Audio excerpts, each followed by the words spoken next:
ನಿಮಗೆ ಇವಾಗ ಯಾವಾಗಾದರೂ ಹೀಗನ್ಸುತ್ತಾ ಚೈಲ್ಡ್ಹುಡ್ ಲೈಫ್ ಬೆಟರ್ ಇತ್ತು ಅಂತ? ಇಲ್ಲ ನಾನು ಮಾತ್ರ ಹೀಗೆ ಫೀಲ್ ಮಾಡ್ತಿದ್ದೀನ ಗೊತ್ತಿಲ್ಲ.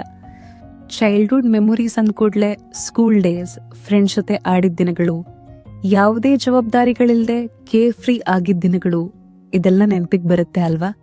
ಬಟ್ ಹಾನೆಸ್ಟ್ಲಿ ಆ ಚೈಲ್ಡ್ಹುಡ್ಡಲ್ಲೂ ನಮಗೆ ಪ್ರಾಬ್ಲಮ್ ಇದ್ದೇ ಇತ್ತು. ಅದೇನು ಗೊತ್ತಾ? ಹೋಮ್ವರ್ಕ್. ಈ ಹೋಮ್ವರ್ಕ್ ಫಿನಿಶ್ ಮಾಡೋದು ನಮಗೆ ದೊಡ್ಡ ಟಾಸ್ಕ್ ಆಗಿತ್ತು. ಆಗ ನಮ್ಗನ್ಸಿದ್ದೇನು ಅಂದ್ರೆ, ಯಾವಾಗ ನಾವು ದೊಡ್ಡೋರಾಗ್ತೀವಿ, ಯಾವಾಗ ಈ ಹೋಮ್ವರ್ಕ್ ಇಂದ ಮುಕ್ತಿ ಸಿಗುತ್ತೆ ಅಂತ. ಯಾಕಂದ್ರೆ ನಮ್ಗನಿಸ್ತು once we grow up life will be easy ಅಂತ. No homework, no exams, full freedom ಅಂತ. ಬಟ್ ನಾವು ರಿಯಾಲಿಟಿ ಕಂಪ್ಲೀಟ್ಲಿ ಡಿಫ್ರೆಂಟ್. ಈಗ ನಾವು ದೊಡ್ಡೋರಾಗಿದ್ದೀವಿ. ಎಸ್, ಹೋಮ್ವರ್ಕ್ ಇಲ್ಲ, ಬಟ್ ಅದಕ್ಕಿಂತ ದೊಡ್ಡ ರೆಸ್ಪಾನ್ಸಿಬಿಲಿಟೀಸ್ ಇದೆ. ವರ್ಕ್ ಪ್ರೆಷರ್ ಇದೆ, ಓವರ್ ಥಿಂಕಿಂಗ್ ಇದೆ, ಕೆಲವೊಮ್ಮೆ ಕಾರಣನೇ ಇಲ್ಲದೆ ಟೆನ್ಷನ್ ಇರುತ್ತೆ. And sometimes we just feel tired. ಆದರೆ ಈಗ ಏನನ್ಸುತ್ತೆ ಗೊತ್ತಾ? ಚೈಲ್ಡ್ಹುಡ್ ಲೈಫ್ ಬೆಟರ್ ಇತ್ತು ಅಂತ. ಆಗ ನಾವು ಹ್ಯಾಪಿ ಆಗಿರೋದಕ್ಕೆ ದೊಡ್ಡ ರೀಸನ್ನೇ ಬೇಕಿರಲಿಲ್ಲ.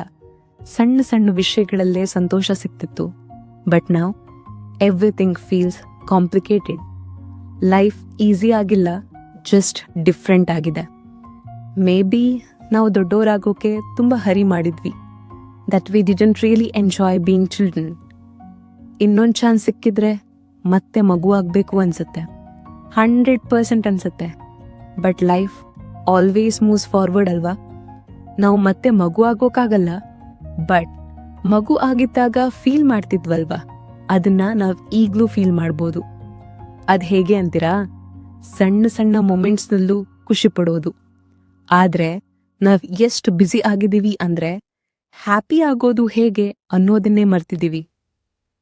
ಮೇ ಬಿ ಇದು ಲೈಫ್ ಪ್ರಾಬ್ಲಮ್ ಅಲ್ಲ, ನಾವು ಲೈಫ್ನ ಹೇಗೆ ನೋಡ್ತಿದ್ದೀವಿ ಅನ್ನೋದೇ ಪ್ರಾಬ್ಲಮ್.